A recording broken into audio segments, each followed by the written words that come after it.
Handbook for Mankind. 4. The True Nature of Things. The word religion has a broader meaning than the word morality. Morality has to do with behavior and happiness, and is basically the same the world over. A religion is a system of practice of a high order. The ways of practice advocated by the various religions differ greatly. Morality made us good people, behaving in accordance with the general principles of community life and in such a way as to cause no distress to ourselves or others. But though a person may be thoroughly moral, he may still be far from free of the suffering attendant on birth, aging, pain, and death, still not free from oppression by the mental defilements. Morality stops well short of the elimination of craving, aversion, and delusion, so cannot do away with suffering. Religion, particularly Buddhism, goes much further than this.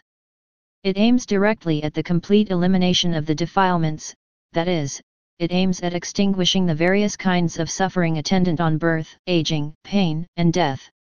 This indicates how religion differs from mere morality, and how much further Buddhism goes than the moral systems of the world in general. Having understood this, we can now turn our attention to Buddhism itself. Buddhism is a system designed to bring a technical knowledge inseparable from its technique of practice, an organized practical understanding of the true nature of things or what is what. If you keep this definition in mind, you should have no difficulty understanding Buddhism. Examine yourself and see whether or not you know what is what. Even if you know what you are yourself, what life is, what work, duty, livelihood, money, possessions, honor and fame are, would you dare to claim that you know everything? If we really knew what is what, we would never act inappropriately, and if we always acted appropriately, it is a certainty that we would never be subject to suffering.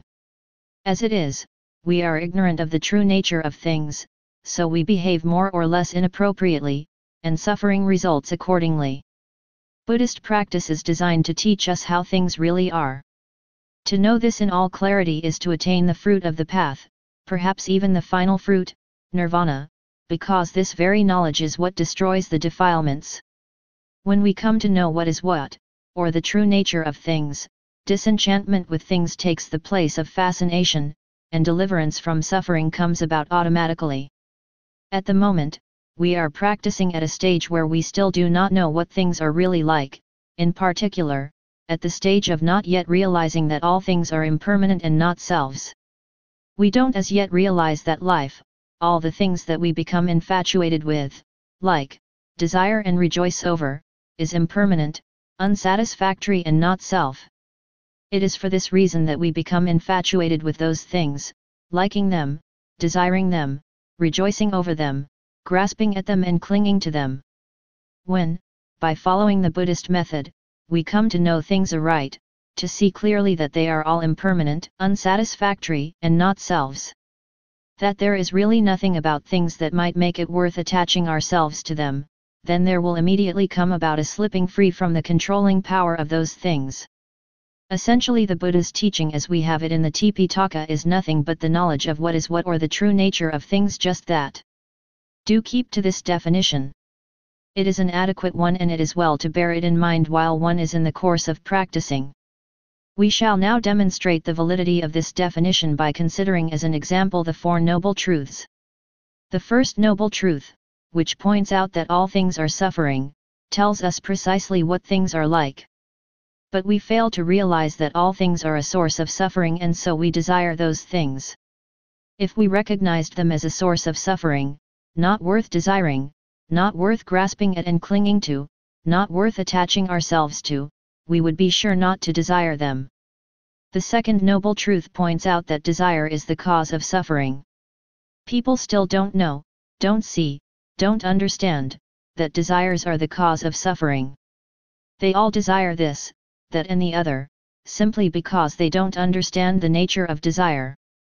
The third noble truth points out that deliverance, freedom from suffering, nirvana, consists in the complete extinguishing of desire. People don't realize at all that nirvana is something that may be attained at any time or place, that it can be arrived at just as soon as desire has been completely extinguished. So, not knowing the facts of life, people are not interested in extinguishing desire. They are not interested in nirvana because they don't know what it is. The fourth noble truth is called the path and constitutes the method for extinguishing desire. No one understands it as a method for extinguishing desire. No one is interested in the desire-extinguishing Noble Eightfold Path. People don't recognize it as their very point of support, their foothold, something which they ought to be most actively reinforcing. They are not interested in the Buddha's Noble Path, which happens to be the most excellent and precious things in the entire mass of human knowledge, in this world or any other. This is a most horrifying piece of ignorance. We can see, then, that the Four Noble Truths are information telling us clearly just what is what. We are told that if we play with desire, it will give rise to suffering, and yet we insist on playing with it until we are brimful of suffering. This is foolishness. Not really knowing what is what or the true nature of things, we act in every way inappropriately. Our actions are appropriate all too rarely. They are usually appropriate only in terms of the values of people subject to craving, who would say that if one gets what one wants, the action must have been justified. But spiritually speaking, that action is unjustifiable. Now we shall have a look at a stanza from the texts which sums up the essence of Buddhism, namely the words spoken by the Bhikkhu Assaji when he met Sariputta before the latter's ordination. Sariputta asked to be told the essence of Buddhism in as few words as possible. Assaji answered, "All phenomena that arise do so as a result of causes. The perfected one has shown what the causes are, and also how all phenomena may be brought to an end by eliminating those causes. This is what the great master teaches. He said in effect, everything has causes that combine to produce it. It cannot be eliminated unless those causes have been eliminated first. This is a word of guidance warning us not to regard anything as a permanent self. There is nothing permanent. There are only effects arising out of causes, developing by virtue of causes, and due to cease with the cessation of those causes. All phenomena are merely products of causes. The world is just a perpetual flux of natural forces incessantly interacting and changing. Buddhism points out to us that all things are devoid of any self-entity. They are just a perpetual flux of change, which is inherently unsatisfactory because of the lack of freedom, the subjection to causality. This unsatisfactoriness will be brought to an end as soon as the process stops. And the process will stop as soon as the causes are eliminated so that there is no more interacting. This is a most profound account of what is what or the nature of things, such as only an enlightened individual could give. It is the heart of Buddhism. It tells us that all things are just appearances and that we should not be fooled into liking or disliking them. Rendering the mind truly free involves escaping completely from the causal chain by utterly eliminating the causes. In this way, the unsatisfactory condition which results from liking and disliking will be brought to an end. Let us now examine the Buddha's intention in becoming an ascetic.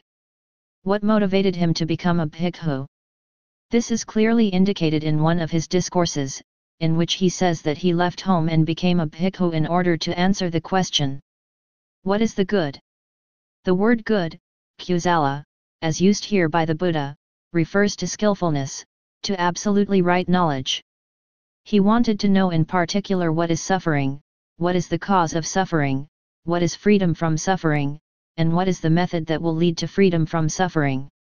To attain perfect and right knowledge is the ultimate in skill. The aim of Buddhism is nothing other than this perfection of knowledge of what is what or the true nature of things.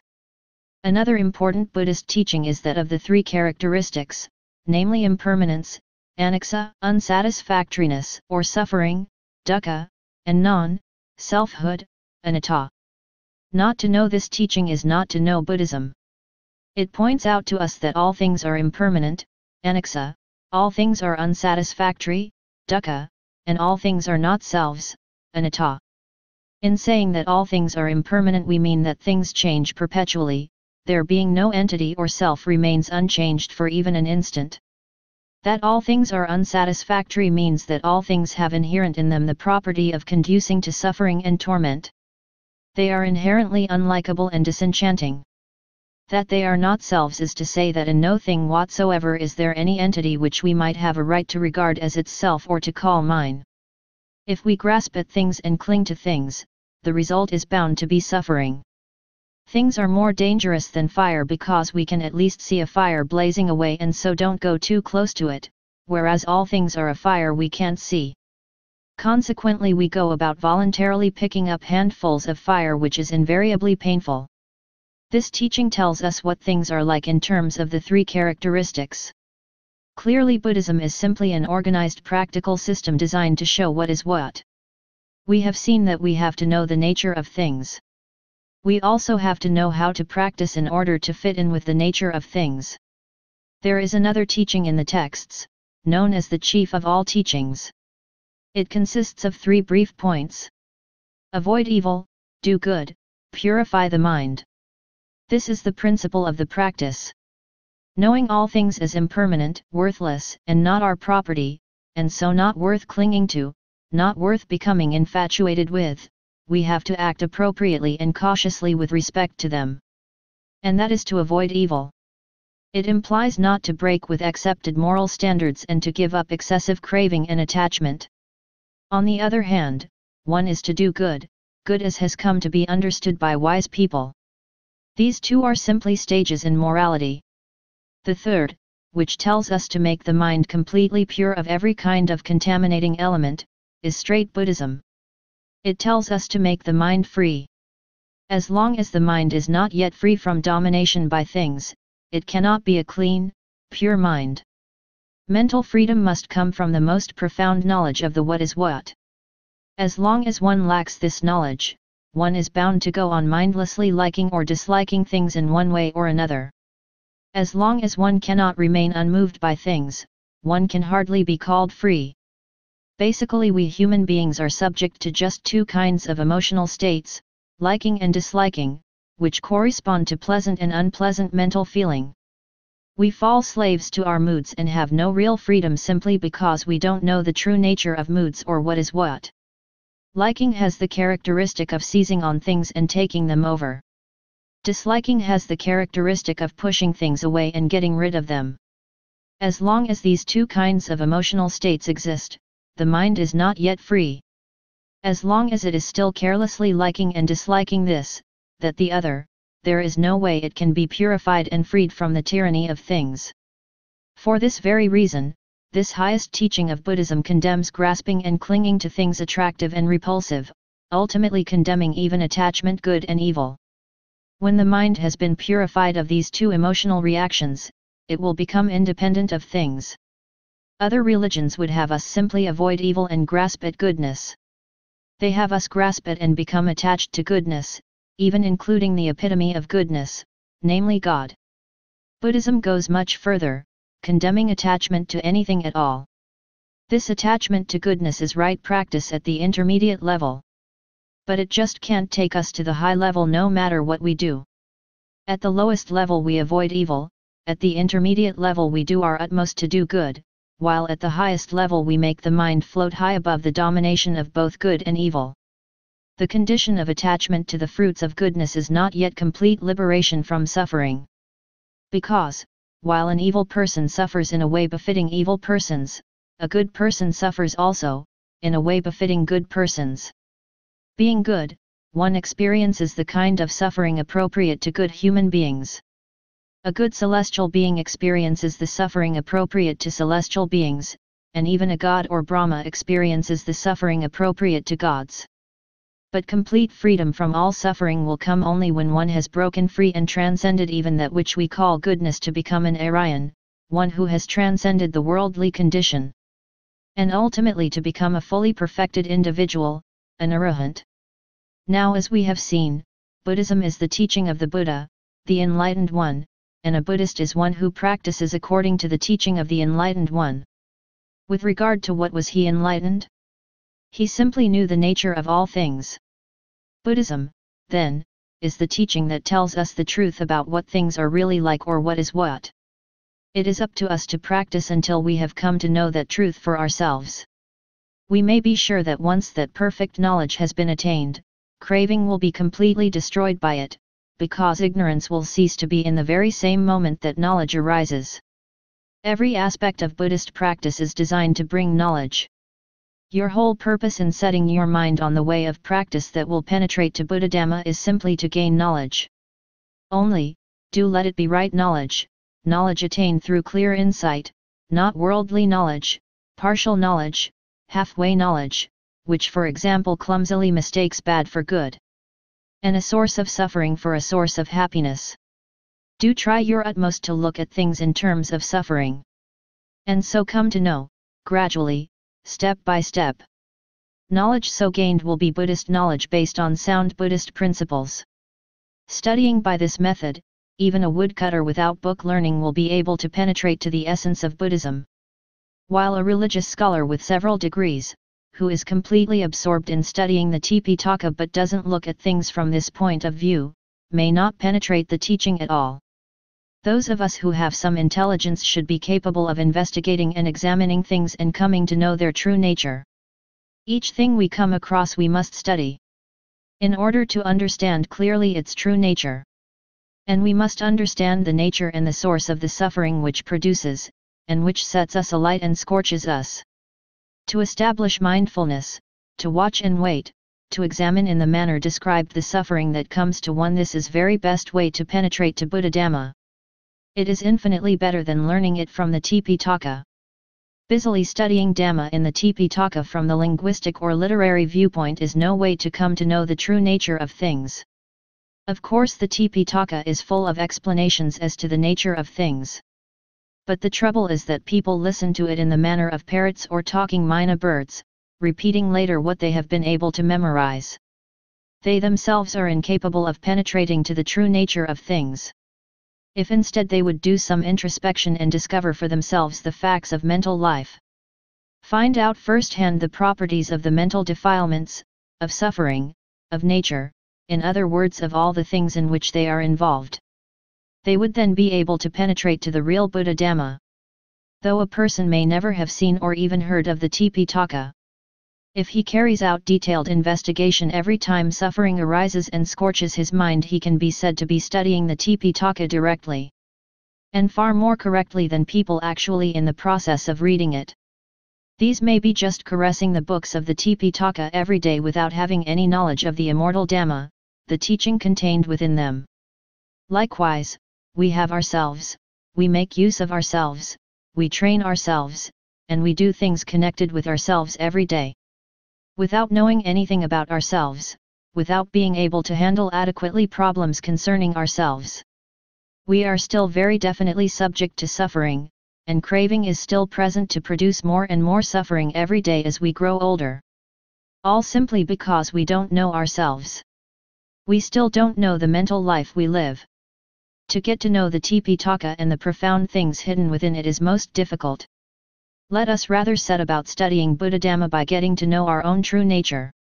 Let us get to know all the things which make up this very body and mind.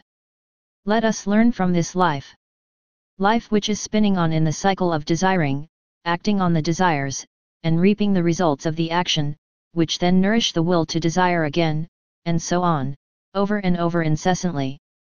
Life which is obliged to go spinning on in the circle of samsara, that sea of suffering, purely and simply because of ignorance as to the true nature of things or what is what.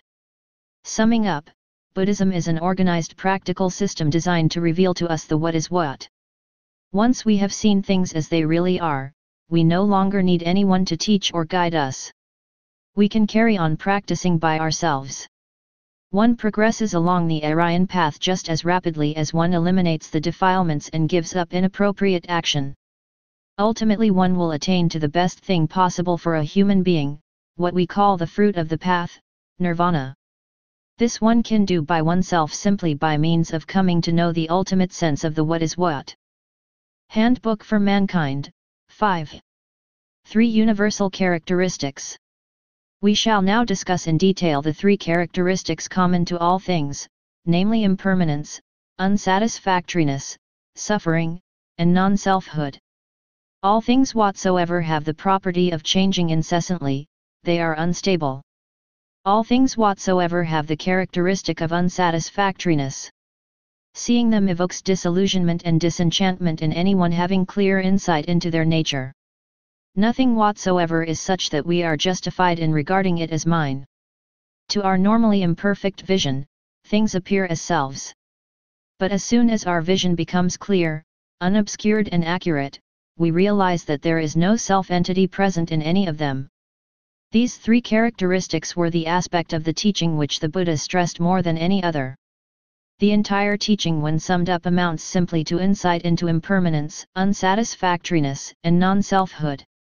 Sometimes they are mentioned explicitly, sometimes they are expressed in other terms, but fundamentally they aim at demonstrating the same single truth.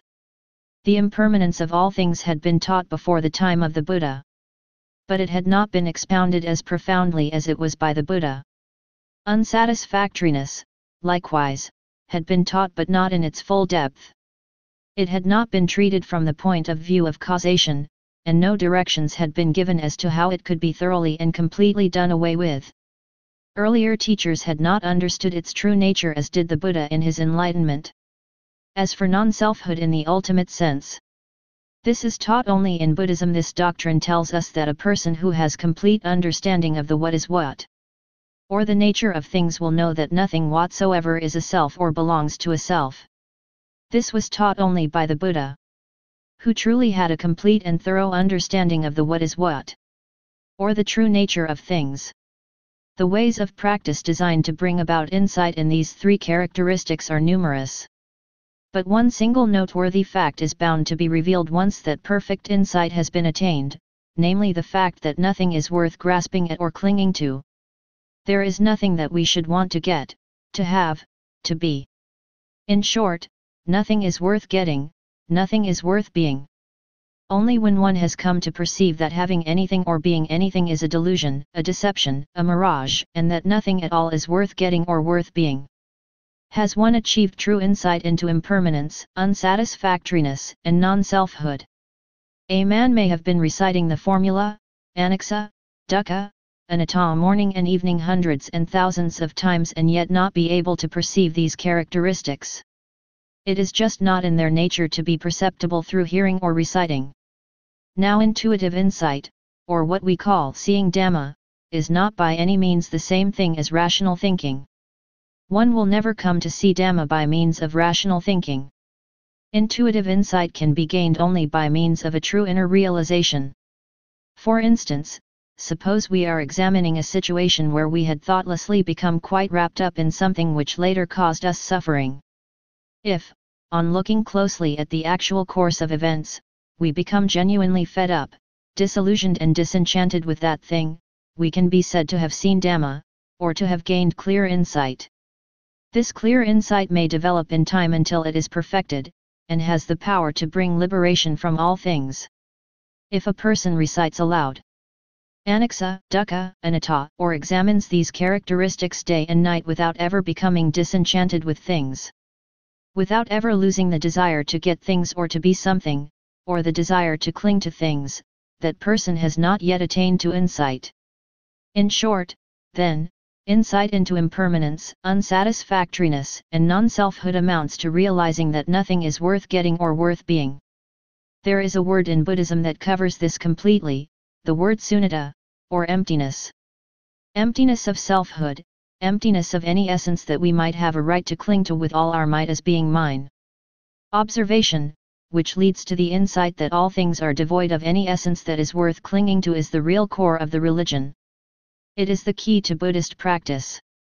When we have come to know clearly that everything of every kind is devoid of selfhood, we can be said to know Buddhadhamma in its entirety. The single phrase empty of self sums up the words impermanent, anicca, unsatisfactory, dukkha, and not self, anatta.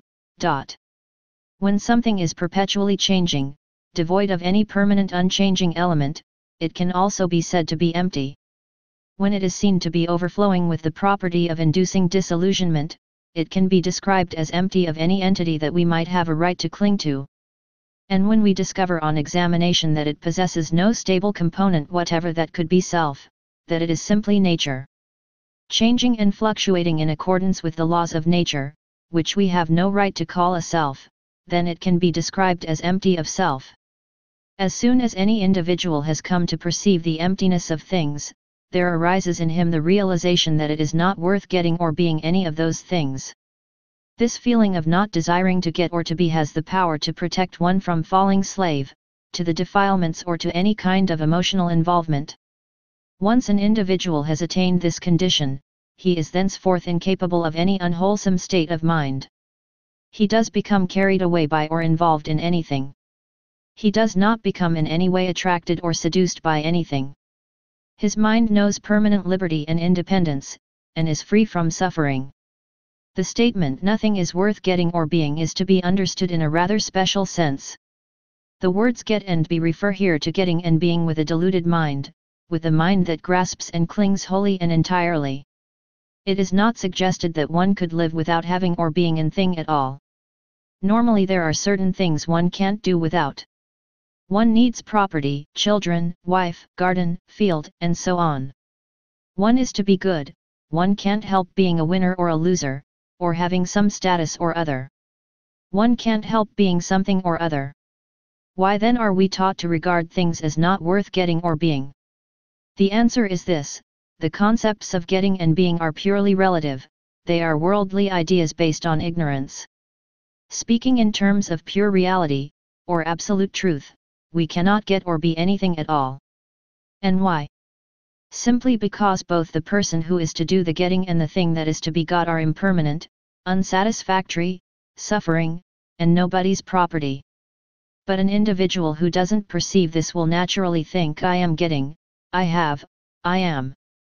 We automatically think in these terms, and it is this very concept of getting and being that is the source of distress and misery. Getting and being represent a form of desire, namely the desire not to let the thing that one is in the process of getting or being disappear or slip away. Suffering arises from desire to have and desire to be, in short, from desire, and desire arises from failure to realize that all things are inherently undesirable. The false idea that things are desirable is present as an instinct right from babyhood and is the cause of desire. Consequent on the desire there come about results of one sort or another, which may or may not accord with the desire. If the desired result is obtained, there will arise a still greater desire. If the desired result is not obtained, there is bound to follow a struggling and striving until one way or another it is obtained. Keeping this up results in the vicious circle: action, karma, result, action, result, which is known as the wheel of samsara. Now this word samsara is not to be taken as referring to an endless cycle of one physical existence after another. In point of fact it refers to a vicious circle of three events: desire, action in keeping with the desire, effect resulting from that action. Inability to stop desiring, having to desire once more, action, once again another effect, further augmenting of desire, and so on endlessly. Buddha called this the wheel of samsara because it is endless cycling on, a rolling on. It is because of this very circle that we are obliged to endure suffering and torment. To succeed in breaking loose from this vicious circle is to attain freedom from all forms of suffering, in other words nirvana.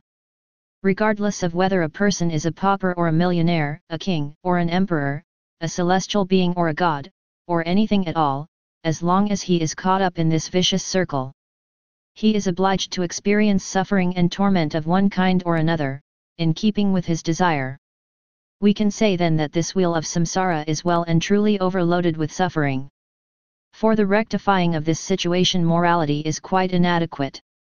To resolve the problem we have to depend on the highest principles of Dhamma. We have seen that suffering has its origins in desire, which is just what the Buddha set out in the second noble truth. Now there are three kinds of desire.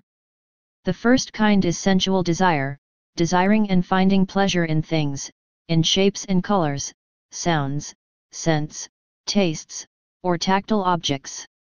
The second kind is desire for becoming, desire to be this or that according to what one wants. The third kind is desire not to become, desire not to be this or that. That there are just these three kinds of desire is an absolute rule. Anyone is defied to challenge this rule and demonstrate the existence of a kind of desire other than these three. Anyone can observe that wherever there is desire, there distress is too. And when we are forced to act on a desire, we are bound to suffer again in accordance with the action. Having got the result, we are unable to put an end to our desire, so we carry right on desiring. The reason we are obliged to continue experiencing distress is that we are not yet free from desire, but are still slaves to it. Thus it can be said that an evil man does evil because he desires to do evil, and experiences the kind of suffering appropriate to the nature of an evil man. And that a good man desires to do good, and so is bound to experience another kind of suffering, a kind appropriate to the nature of a good man.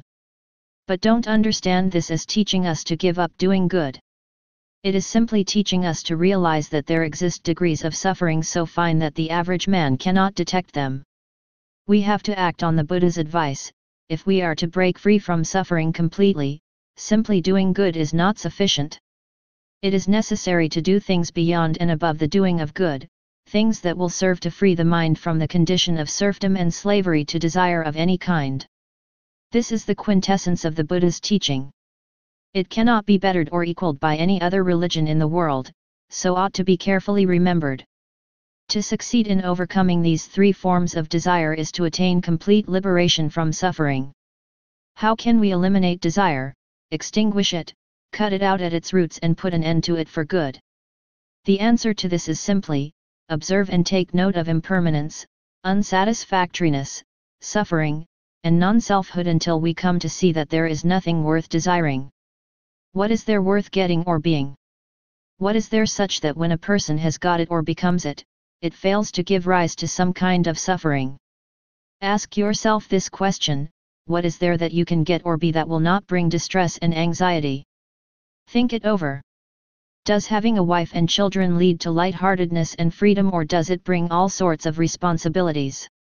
Is the gaining of high position and title the gaining of peace and calm, or the gaining of heavy obligations? Looking at things in this way, we readily see that these things always bring only burden and responsibility. And why? Everything whatsoever is a burden simply by virtue of its characteristics of impermanence, unsatisfactoriness, and non-selfhood. Having got something, we have to see to it that it stays with us, is as we wish it to be, or is of benefit to us.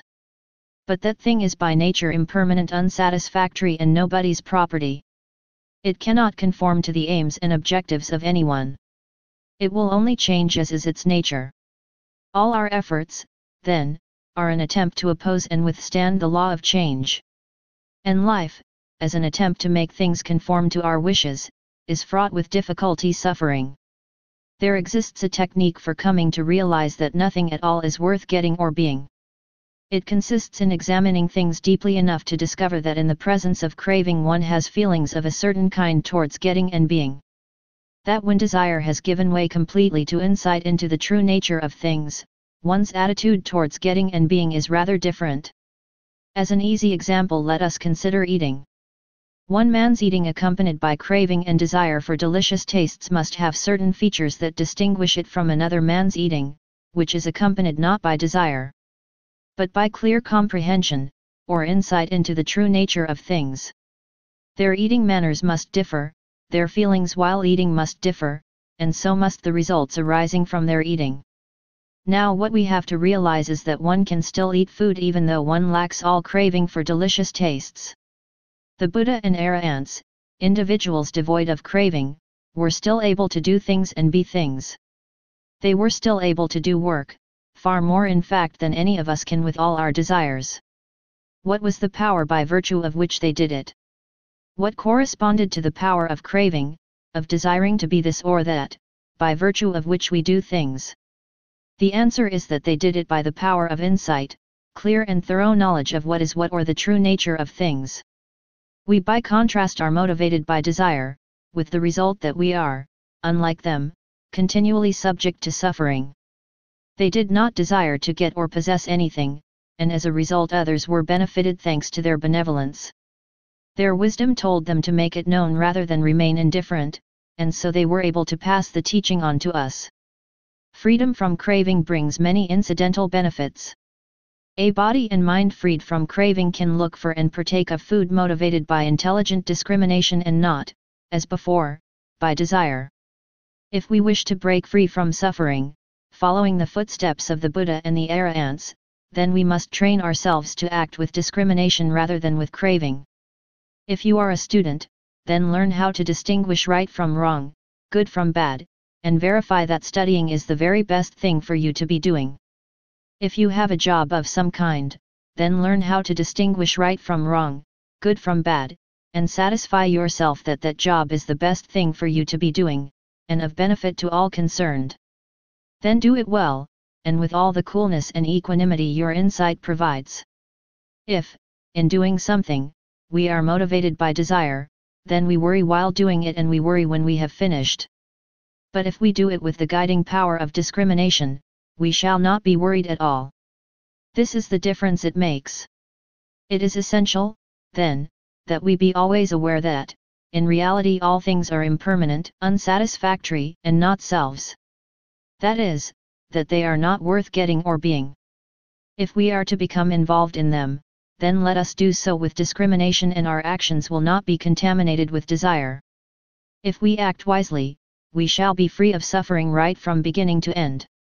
The mind will not blindly grasp at and cling to things as worth getting and being. We shall be sure to act with wakefulness, and be able to proceed in accordance with tradition and custom, or in accordance with the law. For example, though we may own land and property, we need not necessarily have any greedy feelings about them. We need not cling to things to the extent that they become a burden, weighing down and tormenting the mind. The law is bound to see to it that our piece of land remains in our possession. We don't need to suffer worry and anxiety about it. It isn't going to slip through our fingers and disappear. Even if someone comes along and snatches it from us, we can surely still resist and protect it intelligently. We can resist without becoming angry, without letting ourselves become heated with the flame of hatred. We can depend on the law and do our resisting without any need to experience suffering. Certainly we ought to watch over our property, but if it should in fact slip out of our grip, then becoming emotional about it won't help matters at all. All things are impermanent, perpetually changing. Realizing this, we need not become upset about anything. Being is the same. There is no need to cling to one state of being this or that, because in reality there is no satisfactory condition at all. All conditions bring about suffering of one kind or another. There is a very simple technique, which we must have a look at later, known as Vipassana, the direct practice of Dhamma. It consists of close introspection, which reveals that there is nothing worth being, or that there is really no satisfactory state of being at all. Have a look at this question yourself, see if you can discover any satisfactory condition or state of being. Being a son? A parent? Husband? Wife? Master? Servant? Is any of these agreeable? Even being the man with the advantage, the one with the upper hand, the winner. Is that agreeable? Is the condition of a human being agreeable? Even the condition of a celestial being or a god would that be agreeable? When you have really come to know the what is what, you find that nothing whatsoever is in any way agreeable.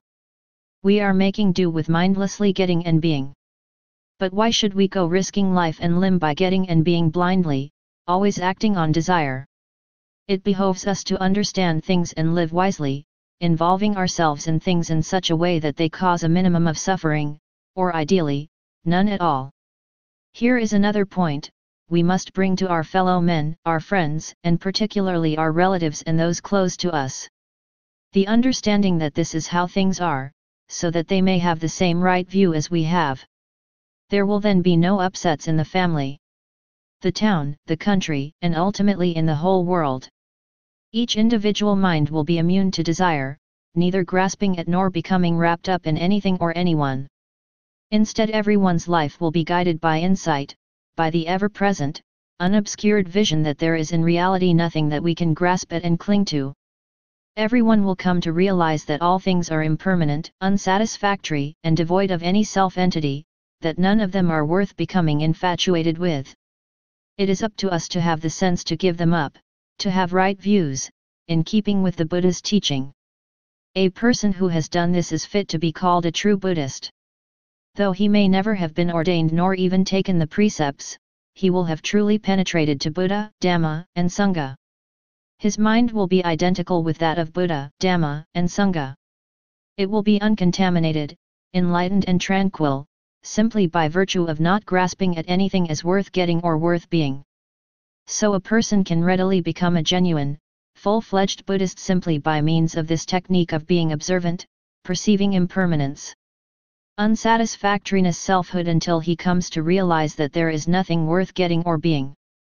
The lowest forms of evil originate in and are powered by desire to get and to be. Milder forms of evil consist of actions less strongly motivated by desire. And all goodness consists of action based on the finest, most tenuous sort of desire, the desire to get or to be, on a good level.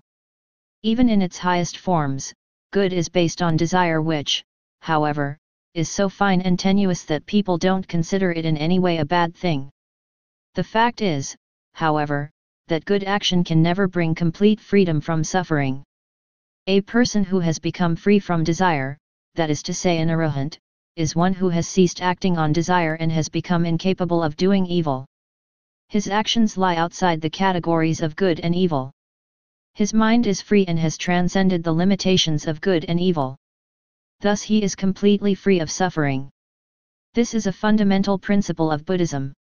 Whether or not we are able to do it or wish to do it, this is the way to liberation from suffering. Today we may not yet want it, someday we are bound to want it.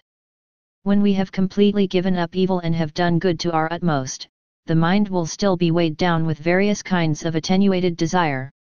And there is no known way of getting rid of them other than by striving to go beyond the power of desire, to go beyond the desire to get or be anything, bad or good.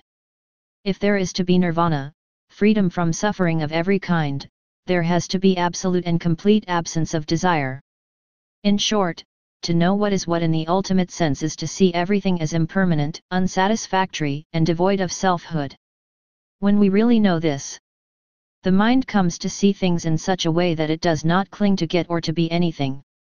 But if we have to become involved in things in the ways known as having and being, then we become involved intelligently, motivated by insight, and not by desire. Acting thus, we remain free from suffering.